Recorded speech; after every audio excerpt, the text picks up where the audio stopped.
October is over. That means we'll be taking a look at everything I picked up in the month of October. Let's get it started.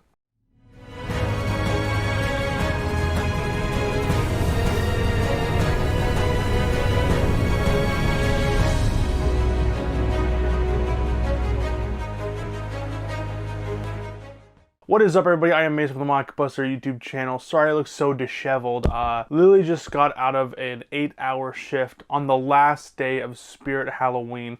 Yes, we are now closed and the teardown begins, but obviously with it being the 50% off sale, everyone was going ham. So very busy, very stressful, but it's okay. Well, we're done the storefront part now. It's just the construction teardown part. So I apologize if I look a bit raggedy.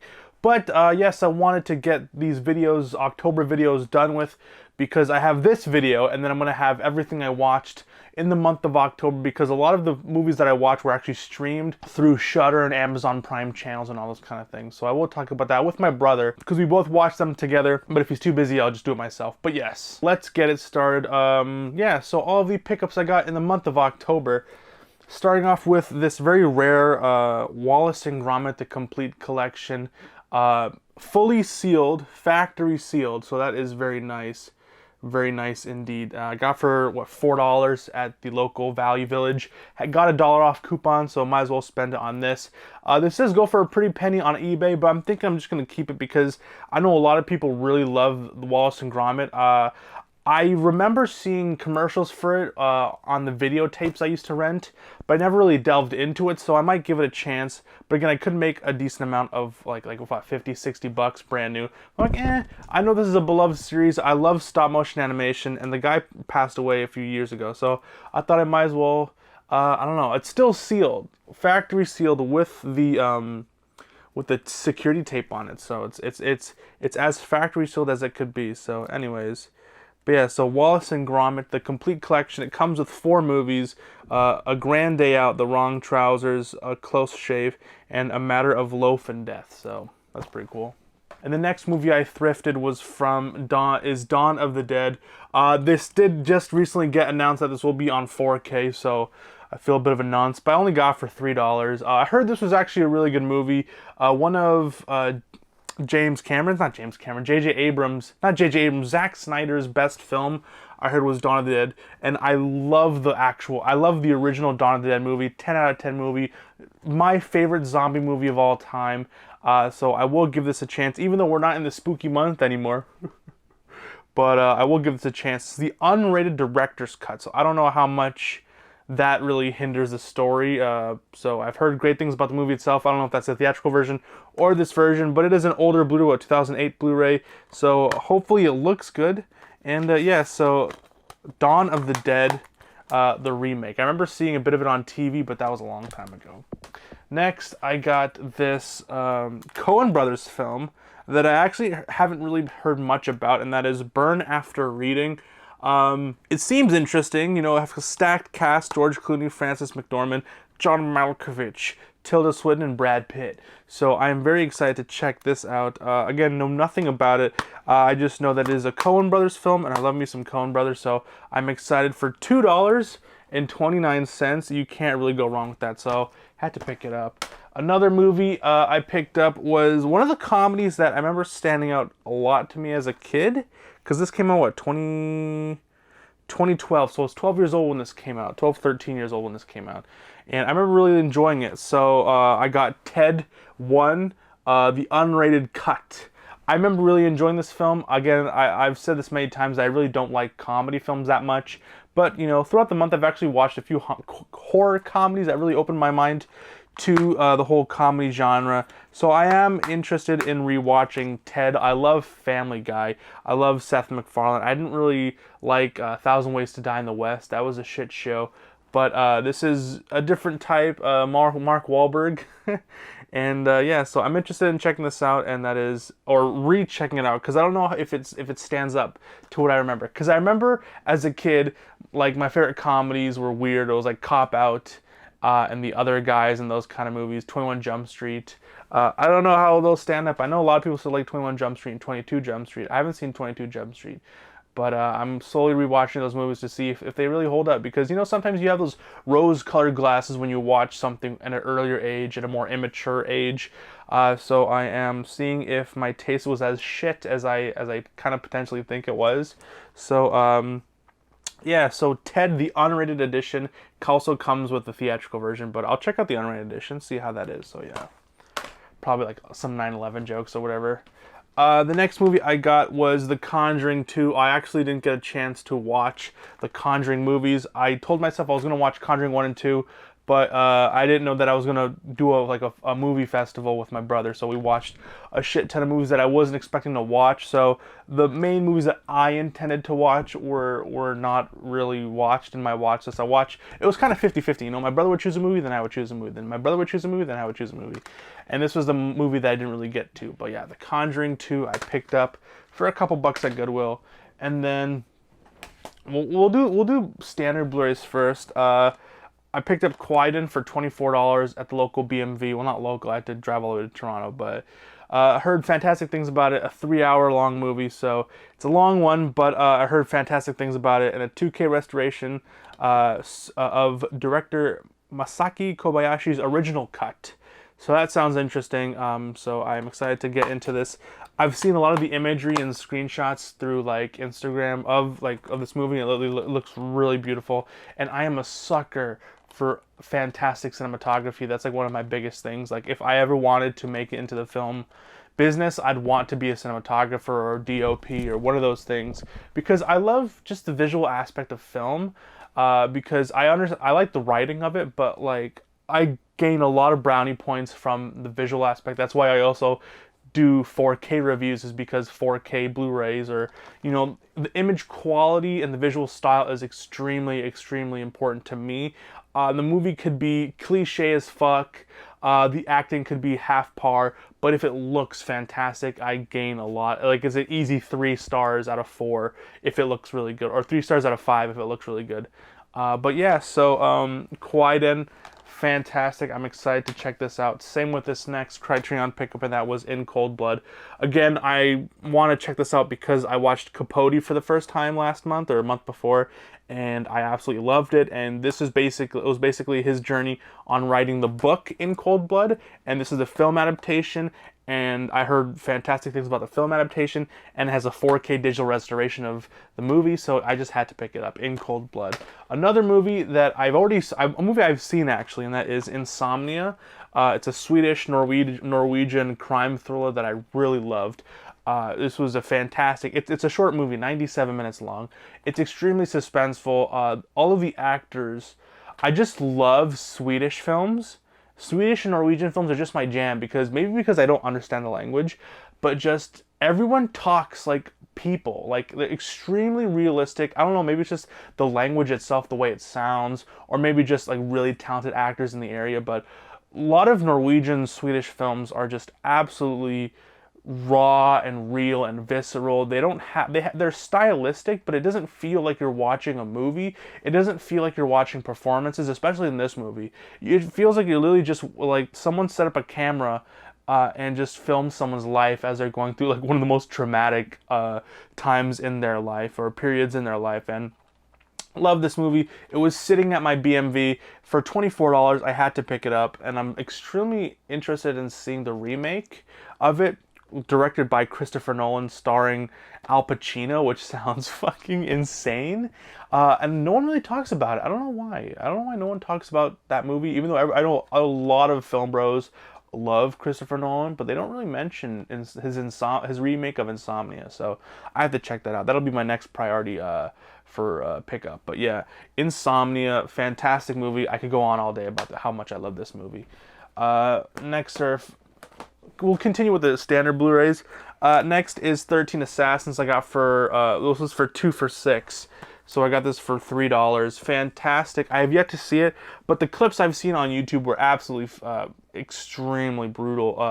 I don't know if this is an Asian film, but it's made by Takashi Miike, whole Asian cast, so I'm guessing it is made in Japan. Absolutely brutal, visceral action from what I've seen.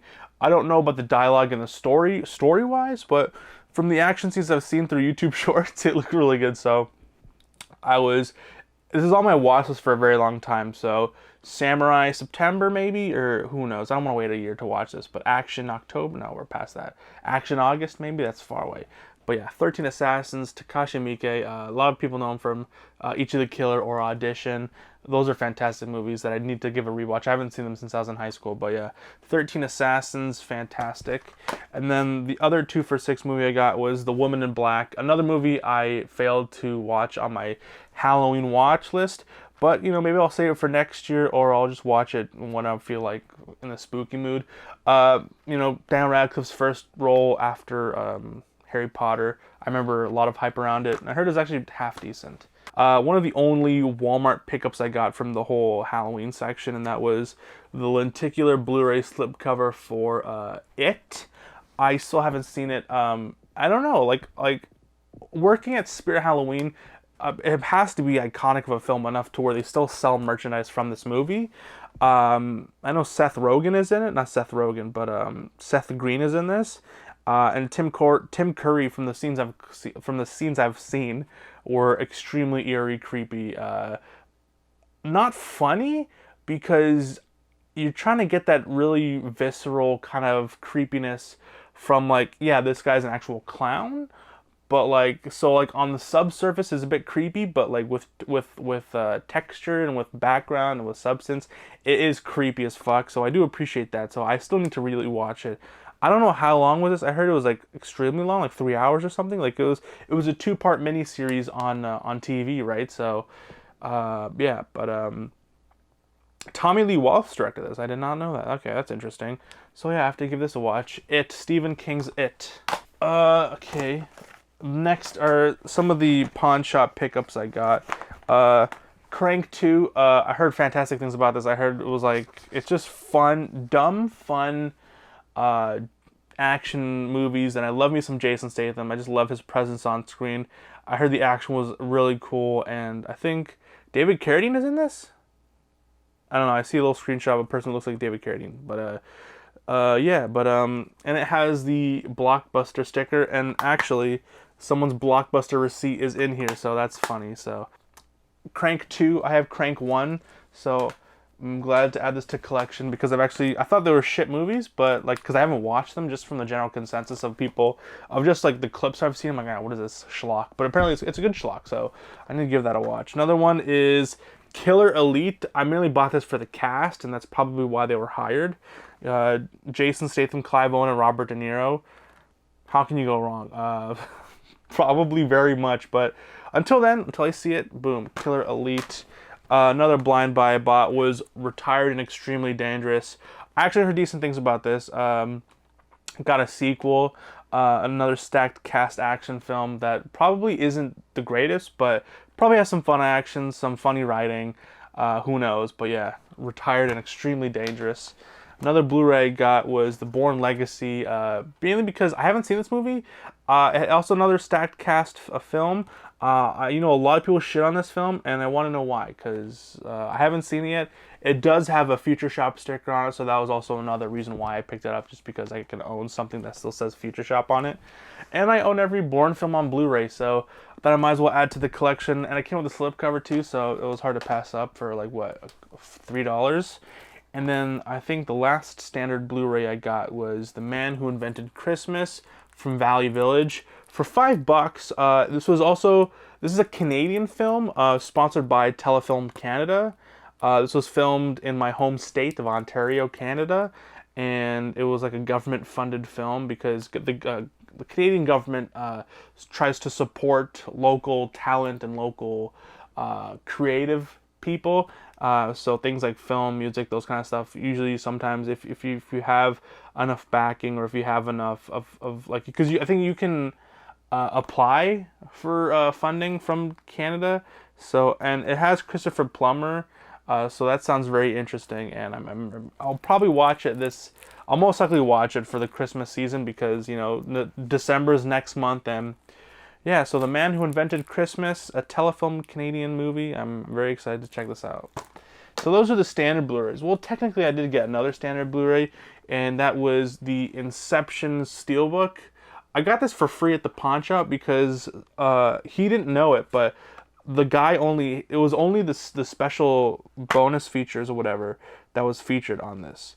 So I decided to say, hey man, there's no Blu-ray in this. Can I just, like, I put my own Blu-ray in it just for shits and giggles, but there was no Blu-ray when I got it. It was just a special bonus features or whatever.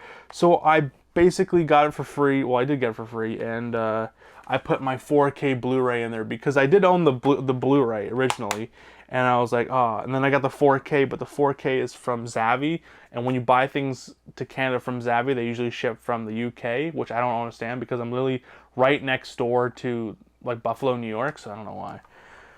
But yeah, free Inception Steelbook. I still need to see Inception in 4K. I've seen the Blu-ray, it looks really good, so I can't even imagine what the 4K looks like. Now getting into the 4Ks, not very many 4Ks I got. Starting off with Annihilation. Another Alex Garland film I haven't seen yet. I'm trying to go through his catalog because I absolutely loved his film Men, and that was a really good original, just like horror film, thriller. I wouldn't really call it a horror film. It's more on the lines of suspense, thriller, that kind of stuff. I really enjoyed the movie. When I saw the trailer for it, I absolutely loved it. When I sat down to watch it, I loved it even more. And I heard this was another one of his great films. I still need to see Ex Machina. I think those are his 3 films, right? So I got for like $23 with the slipcover on 4K Blu-ray. I couldn't pass it up. Another 4K I picked up was Star Wars The Last Jedi. Don't judge me. Don't judge me. I got the 4K. I got this because I think this is the only version that you can see it with Dolby Vision. If I'm wrong, let me know down below. But you know, this comes with the 4K, the Blu-ray, and the bonus features Blu-ray. I remember not hating this movie as much as everyone else did. I agree that there's a lot of filler. The whole part of Finn and the girl, and they go to that like horse racing casino thing, just a waste of time. If you see, it's kind of like the Halloween Kills of the trilogy, where, you know, there's some redeeming qualities of it. Visually, it's a fantastic film.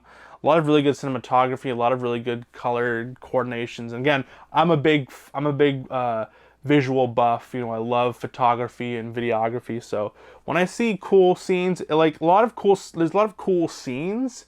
But like, if you're a fan of Star Wars, this doesn't really satiate your, like, but if you're just a subsurface level, like, sci-fi fan who enjoys space shooty, space stuff and spaceships and things go boom in the night, or boom, this does a job. It has a nice slipcover to it for $22. And with Dolby Vision, I am intrigued to see what this looks like. Dolby Vision, Dolby Atmos. It's 152 minutes. Wow, that's a long movie. Fuck. Okay. Star Wars Last Jedi. Another 4K. This is one of the only new release movies I got, and that was To Kill a Mockingbird. Another movie that I also wanted to check out because it was featured in Capote. You know, this also like a classic that I think most high schoolers read in grade 11 or grade 10, grade 11. I chose to read Lord of the Flies. Yeah. But a lot of people chose either to read Great Gatsby or whatever other movie, or this, yeah.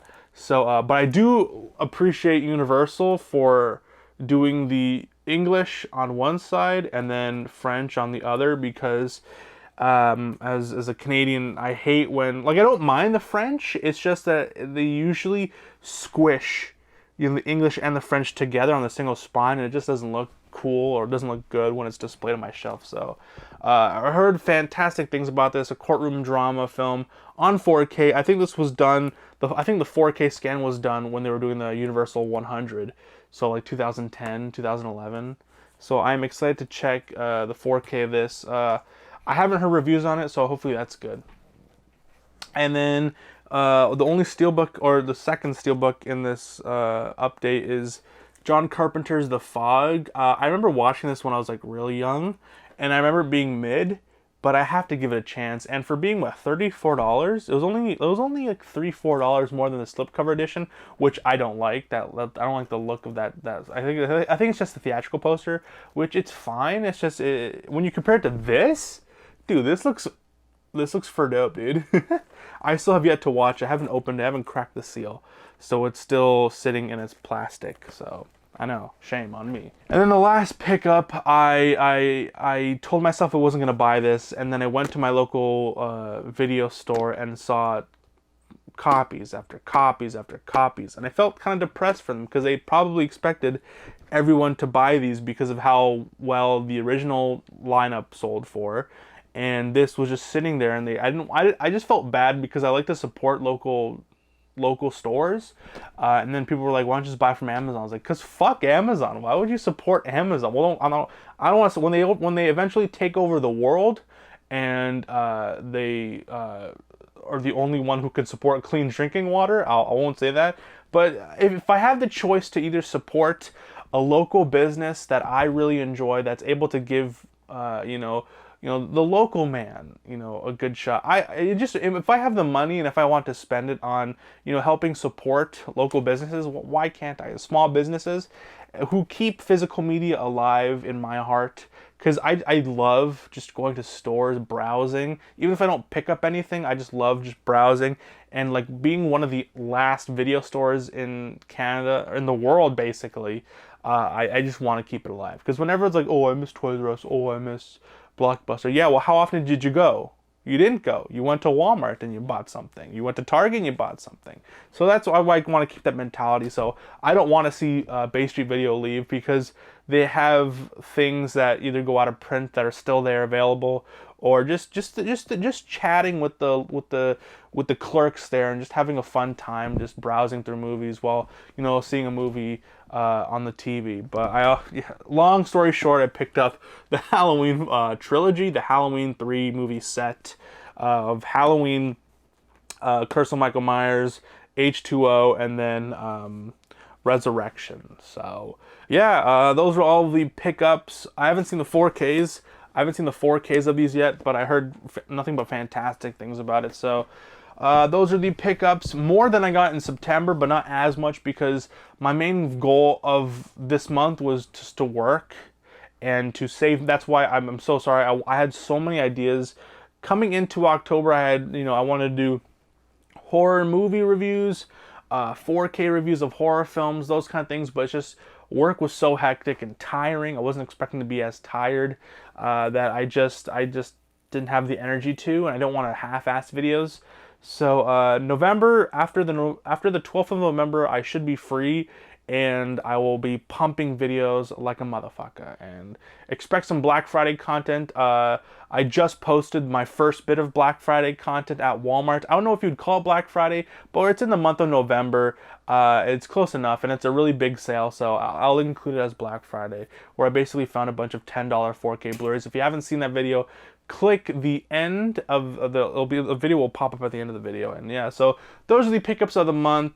Decent amount of Blu-rays and 4Ks I got this year. If you enjoyed this video, please make sure you leave a like and subscribe. I've been Mace from the Mockbuster YouTube channel. Please have yourself a good day, night, evening, afternoon, morning, whenever you're watching this. Please stay safe and God bless. Peace, cheers, and long live physical media. See you guys. Peace out.